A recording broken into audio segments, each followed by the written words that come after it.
नमस्कार मित्रों, आज हम सुनने वाले हैं तेरे रंग में रंगी सीज़न 2 का भाग 24 सिंह मैंशन। ऋषिका किचन में सबके लिए नाश्ता बना रही थी। आज मीरा अभी तक कमरे से बाहर नहीं आई थी, इसीलिए ऋषिका सबको नाश्ता करवाने के बाद एक ट्रे में मीरा के लिए नाश्ता लेकर उसके कमरे की तरफ बढ़ चली। वह जानती थी कि मीरा प्रेग्नेंट है, इसलिए ऐसे में उसका ज़्यादा देर भूखा रहना ठीक नहीं। वह कमरे के पास आई तो देखा कि कमरे का दरवाज़ा खुला हुआ है। उसने अंदर देखा तो कोई नहीं था, इसलिए वह कमरे में आ गई। उसने नाश्ते की ट्रे टेबल पर रखी और कमरे में इधर उधर देखने लगी। तभी बाथरूम का दरवाज़ा खुला। मीरा अपने बालों को तौलिए से पोंछते हुए कमरे में आई। ऋषिका को अपने कमरे में देखकर उसने कहा, क्या हुआ ऋषिका, तुम यहाँ?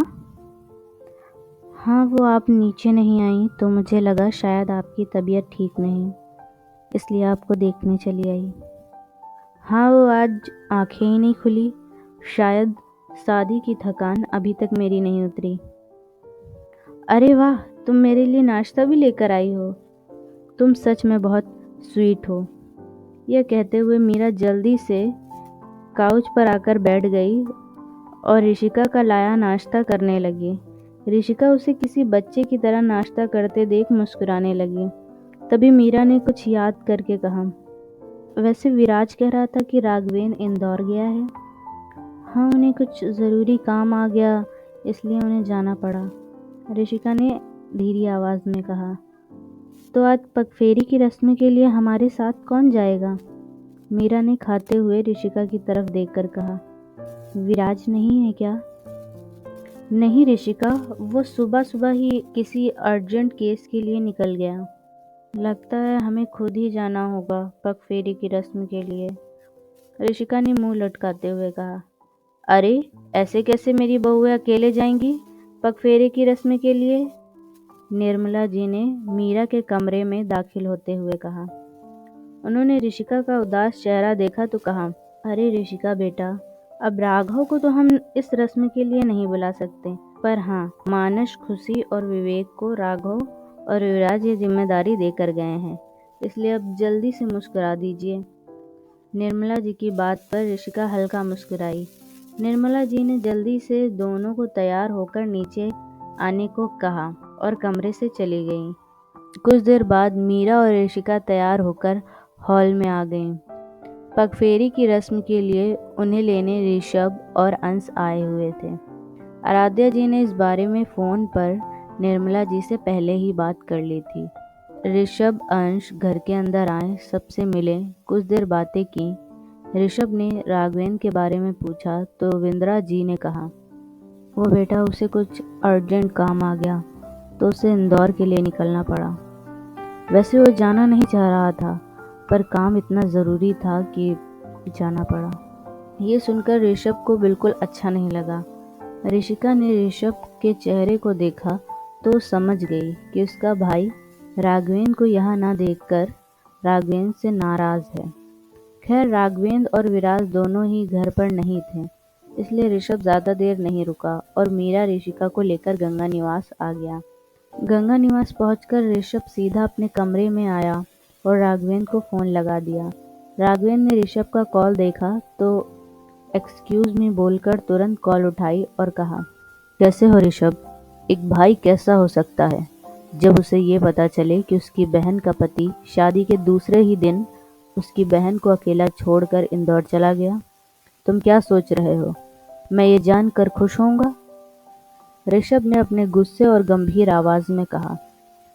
ये सुनकर राघवेन ने अपनी आंखें बंद की और अपने एक हाथ की उंगली से अपने सिर को दबाते हुए कहा, देखो ऋषभ, तुम गलत समझ रहे हो।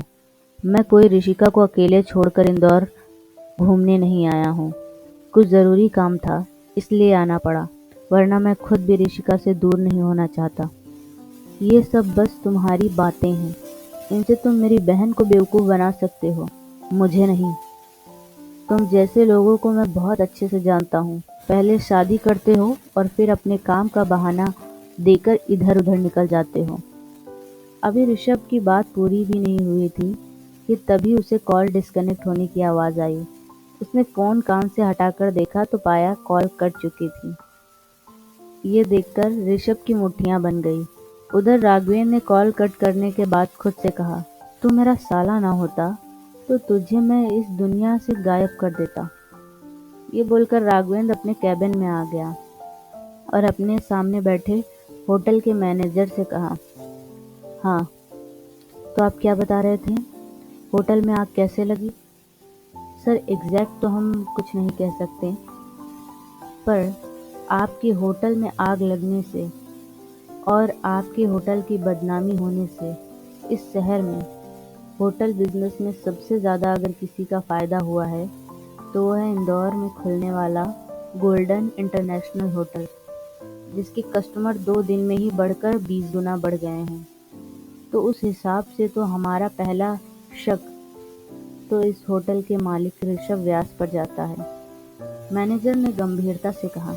राघवेंद्र ने मैनेजर की बात सुनकर शांति से उससे कहा, आपको गलत इंसान पर शक है, इसलिए सही से पता करने की कोशिश कीजिए और अपने लॉजिक कम लगाइए, समझे मैनेजर बंसीलाल? अब आप कैबिन से जा सकते हैं और हाँ, सभी न्यूज़ चैनल के सीईओ की एक मीटिंग बुलाइए। कहिए मुझे उन सभी से कुछ ज़रूरी बात करनी है। ओके सर, मैनेजर ने राघवेंद्र की बात सुनकर कहा और कैबिन से निकल गया। राघवेंद्र को विश्वास था कि ज़रूर मैनेजर को कोई मिसअंडरस्टैंडिंग हुई है। ऋषभ कभी ऐसा कुछ नहीं कर सकता। हाँ, उसकी और ऋषभ की ज़्यादा बनती नहीं, पर इसका ये मतलब ज़रा भी नहीं था कि कोई भी ऋषभ के बारे में कुछ भी कहे और राघवेंद्र मान ले।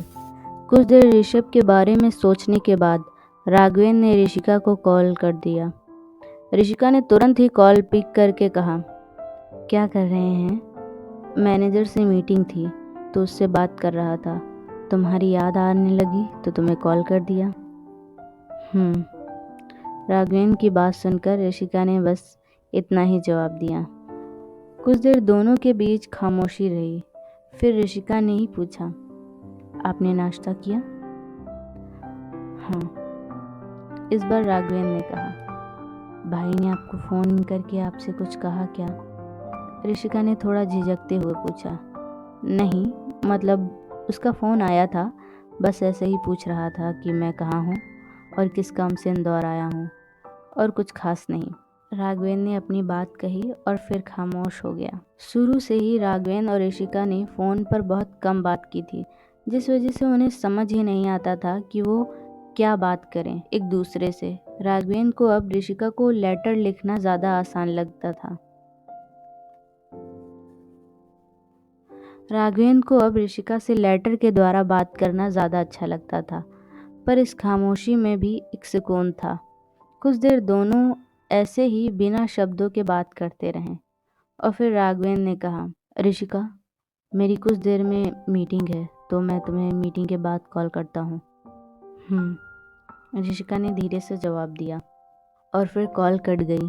कॉल कटने के बाद उसे ऐसा लगा कि वो ऋषिका से बहुत कुछ कहना चाहता था, पर ऋषिका की आवाज़ सुनकर वो कुछ कह ही नहीं पाया। आज का ये चैप्टर यहीं पर समाप्त होता है, पर जल्द ही हम इस कहानी के अगले भाग में फिर मिलेंगे।